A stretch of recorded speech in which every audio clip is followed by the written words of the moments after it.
My name is Tsering Yangkey, and I was born in Sonamling Tibetan refugee settlement in Ladakh in India. But these days I live in California in the US.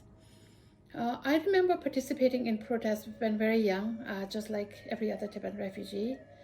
On Tibetan National Uprising Day, that's 10th March, our school, Tibetan Children's Village School, would take all the students to Leh, the capital of Ladakh, and adults would come in different transportation.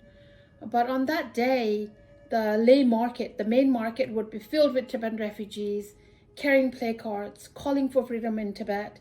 And higher Ladakhi officials would come and give speeches to support Tibet. And our Tibetan chief representative would read statements from His Holiness the Dalai Lama and Tibetan government in exile. So growing up, the National Uprising Day remained a very special day in my psyche. It not only reminded me why our elders escaped into exile. They fought the fight there and they want to continue that fight in exile. And as a young person then, it also gave me a purpose in life, a country to fight for, a cause to fight for. As I grew older, I learned that protest is also a very important tool for disenfranchised people like us in promoting awareness on our cause and letting the global community and leaders know about us suffering, our issues. So for us Tibetans, it's been more than 60 years, and China is still tormenting our people, destroying our environment, and we are still in that process of struggle and fighting for our cause.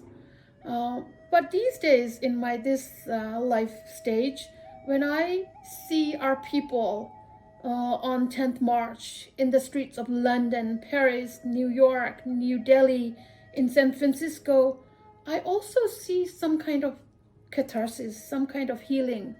I see people crying, shouting, singing, praying, and then young and old marching together. And I see active hope. I see young people taking their own agency in fighting for the homeland, fighting for our cause. So this fundamental human right, freedom of expression, which is fully granted to those of us who are in exile in democratic countries, may we continue to embrace this for our freedom struggle, and may we continue to be voice for our brothers and sisters in Tibet who are still under China's brutal occupation. And in the end, I want to pray that may we use our protests as a safe space and give ourselves permission to shed our big emotions that we are still holding, and may it become a healing process for us as well. Thank you. Pyo Gyalo.